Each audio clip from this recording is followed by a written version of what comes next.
क्या चीज़ है जो इतनी ख़तरनाक है, सोशल मीडिया के ऊपर बहुत ज़्यादा एक आपकी पिक्चर वायरल हो रही है। ये इंतहाई सर ख़तरनाक होता है। खुदा न खास्ता किसी के हाथ में अगर चल जाए तो हाथ जो है वो डैमेज हो जाएगा। पे ये लोग काम कर रहे होते हैं, ये अपना ठिकाना बदलते रहते हैं। कभी हमारे एरिया में आ जाएंगे, कभी दूसरे एरिया में चला जाएंगे और ये हर को 2 माह बाद 3 माह बाद अपना ठिकाना बदल लेते हैं।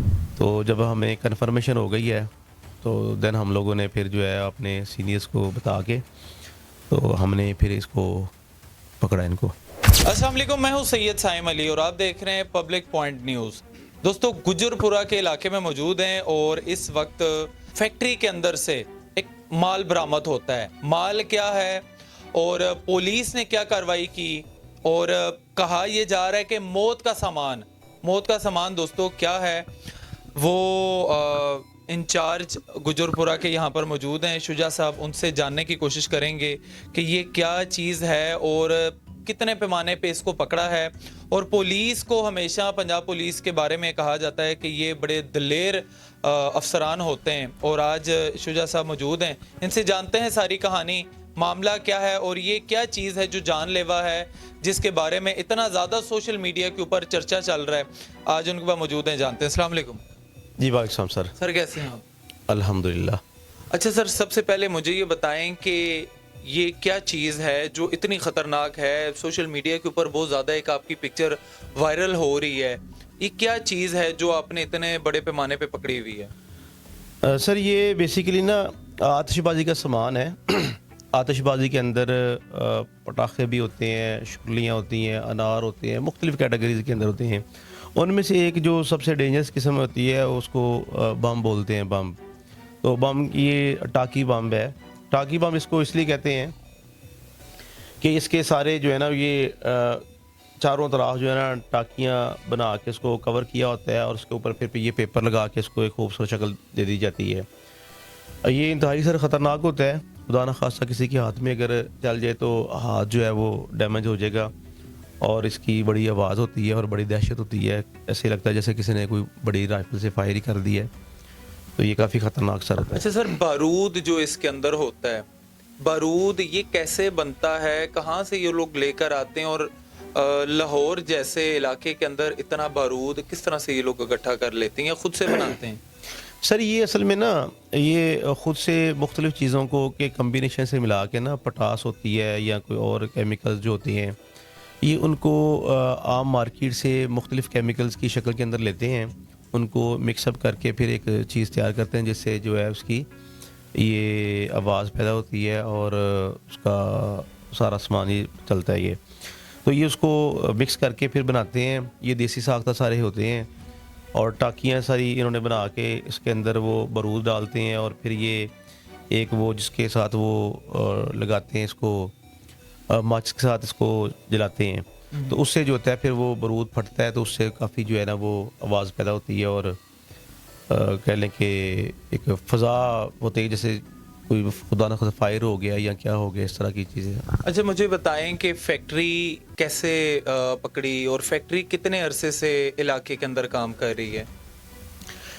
सर आपको पता है ये जो लोग होते हैं ना ये इनको बड़ी थोड़ी सी जगह चाहिए होती है, वहाँ पे ये लोग काम कर रहे होते हैं, ये अपना ठिकाना बदलते रहते हैं। कभी हमारे एरिया में आ जाएंगे, कभी दूसरे एरिया में चला जाएंगे और ये हर को 2 माह बाद 3 माह बाद अपना ठिकाना बदल लेते हैं ताकि पकड़े ना जाएं। ये हर थाने की हदूद के अंदर या चौकी की हदूद के अंदर भी इसी तरह ही होता है कि हमारे कुछ कांस्टेबल्स होते हैं जिनको हम DFC बोलते हैं, डिटेक्टिव फुट कांस्टेबल्स। उनकी ये रिस्पॉन्सिबिलिटी होती है, उन्होंने अपने एरिया के अंदर जो है वो पैदल गश्त करनी है, मटर गश्त करनी है, अपनी इन्फॉर्मेशन पैदा करनी है, अपने सोर्स पैदा करके तो फिर कोई ना कोई चीज़ सामने आती है। तो ये भी हमें बजरिया हमारे जो कांस्टेबल थे उनके ज़रिए ही पता चला कि हमारे एरिया में कुछ लोग काम कर रहे हैं जो आतिशबाजी का सामान बना रहे हैं।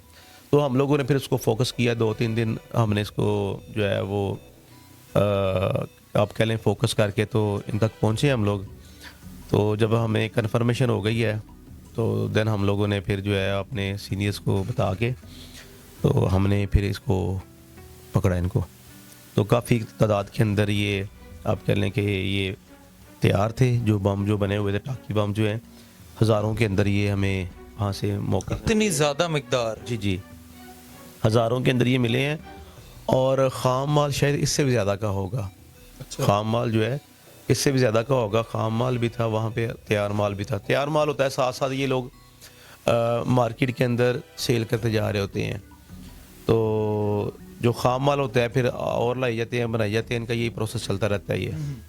अच्छा सर, जो पिक्चर थी उसके अंदर तो मुझे लग रहा था कम से कम वो टनों के हिसाब से माल है, क्योंकि उसके अंदर जो मैंने देखा तस्वीर के अंदर बोरे बहुत ज़्यादा रखे हुए थे। तो सर कितने बोरे हैं, बोरों के हिसाब से थोड़ा गाइड कर दें। अच्छा, बोरों के हिसाब से आप कह लें कि करीबन को 17 के करीब हमें जो है तैयार माल जो है वो मिला है बोरों की सूरत के अंदर। असल में ना ये बड़ा लाइट वेट होता है। ये एक है, इसके अंदर ज़्यादा कपड़ा ही कवर किया हुआ है। अंदर से जो इसका वेट होता है ना केमिकल का, वो थोड़ा सा होता है। तो वज़न के हिसाब से तो हमने इनको नहीं देखता, हमने तो उसकी क्वांटिटी के हिसाब से देखा है कि ये करीबन जो पैकिंग शुदा तैयार सामान पड़ा हुआ था वो करीबन 17 बोरे थे, जिसके अंदर छोटे भी थे, कई बड़े भी थे। और जो ख़ाम माल था वो इनके अलावा था, ख़ाम माल इनके अलावा था। अच्छा सर, फैक्ट्री कहाँ बेचती है, किसको बेचती है? अगर एक चीज़ इलीगल है तो मार्केट किस तरह से इसे परचेज करती है फैक्ट्री से? सर ये लोग ज़्यादातर जो है वो पूरे पाकिस्तान के अंदर ऑनलाइन डिलीवरी देते हैं। इनकी कोई स्पेसिफिक एक जगह नहीं होती, क्योंकि स्पेसिफिक जगह होगी तो वहाँ पे डेफिनेटली कोई ना कोई पुलिस वाले वहाँ पे पहुँचेंगे, उनको पकड़ेंगे। तो ये लोग ज़्यादातर जो है वो ऑनलाइन जो है अपना काम करते हैं और बाहर से ही डायरेक्ट जो है सप्लाई भिजवा देते हैं। अच्छा सर, पहले भी, इससे पहले भी एक थाने के अंदर भी ये वाकया हो चुका है, वो थोड़ा सा बता दें कौन सा थाना था जिसके अंदर इस तरह का कोई उन्होंने मवाद पकड़ा और उसके बाद वहाँ पर धमाका हुआ था, सिगरेट वगैरह फेंका गया था, किसी दो पुलिस वाले की तरफ से, खुद ही वो आग लग गई थी। वो सर क्या वाकया था? नहीं, काफ़ी अर्सा पहले की बात है ये। हमारा PS शफीकाबाद है, वहाँ पे ऐसे कोई सामान पकड़ा था। ये काफ़ी अर्सा पहले की बात है। तो वहाँ पे पता नहीं किस वजह से हुआ कि वो जो आतिशबाजी का सामान था ना उसको वो आग लग गई थी। वहाँ पर कुछ पब्लिक के लोग भी और कुछ पुलिस वाले भी हमारे ज़ख्मी हुए थे। ये काफ़ी पुरानी बात है, बाली ये काफ़ी डेंजरस होता है। फिर जितना आपने माल पकड़ा है ये नुकसान तो पूरे एक बिल्डिंग को भी पहुंचा सकता है मेरे अंदाजे में। जिस तरह से शफीकाबाद की आप बात बता रहे हैं, अगर इतने ज़्यादा लोग झुलस गए, ये तो बड़ी ख़तरनाक चीज़ है। जी बिल्कुल, ये ख़तरनाक। आपको पता होगा कि कुछ अर्सा पहले एक शादी के फंक्शन के अंदर जब वो बारात वापस आई थी तो वहाँ पे कुछ लोगों ने वो अनार जो होते हैं वो चलाए हुए थे और उसी से जो है ना वो आप कह लें कि जो गाड़ी थी उसको आग लग गई, दूल्हे की गाड़ी को। और उस दौरान जो है वो दूल्हा भी और दुल्हन भी जो है वो जुलस गए थे और वो खुशियों वाला जो घर था वो सब थे मातम में। आप ये अंदाज़ा लगाएं कि अनार से गाड़ी जल गई, तो ये जो बम बनाया गया है, ये जो बम है ये जान ले सकता है। ये जिस मिकदार में पकड़ा गया है 17 बोरे, ये छोटी तादाद नहीं है। पंजाब पुलिस को हमेशा कई जगहों पर बुरा भला भी कहा जाता है, लेकिन पंजाब पुलिस जहां पर अच्छा काम करती है उन्हें अप्रिशिएट करना भी हमारा काम बनता है। ये हमारे मुहाफिज हैं। इस तरह की चीज़ें अगर हमारे आसपास भी हों हम इससे दूर भागते हैं। और ये लोग जान के अपनी जान को अपने मुल्क के लिए नजराने के तौर पे पेश करना जानते हैं। इन लोगों के अंदर अल्लाह ताला ने वो सलाहियत पैदा की हुई है कि ये लोग अपने मुल्क के लिए इतना काम करते हैं। मैं आप सबसे गुजारिश करूंगा कि पंजाब पुलिस जहां पे गलत है हम बोलते हैं, जहां पे ये लोग काम करते हैं वहां पर इन्हें अप्रिशिएट करना बहुत ज़रूरी है, क्योंकि पंजाब पुलिस जो है हमारा सरमाया है। और शुजा भाई हैं, उसके अलावा ज़का साहब जो SHO हैं इस इलाके के, उनका भी बड़ा नाम सुना है। उन्होंने भी बड़ा काम किया अपने मुल्क के लिए, अपने इलाके के लिए। और पंजाब पुलिस के बारे में मैं सिर्फ एक बात कहूँगा कि दोस्तों 5 उंगलियां बराबर नहीं होती। कई जगहों पर कई हमारे ऑफिसर ऐसे हैं जो नहीं अच्छे तरीके से काम कर पाते, लेकिन जो इस तरह का काम करते हैं उनके लिए हमेशा आप सब लोग दुआ किया करें ताकि ये लोग हमेशा अपने मुल्क के लिए काम कर सकें। और इस तरह के बम या कोई भी चीज़ बनाने वाले आपको अपने आसपास कोई फैक्ट्री, कोई इलीगल चीज़ नज़र आए तो दोस्तों पंजाब पुलिस को हमेशा याद करें, और ये आपके हमेशा हर बुरे वक्त में आपके साथ खड़े रहेंगे। अपने मेज़बान को इजाज़त दीजिए। अल्लाह ने के बाद।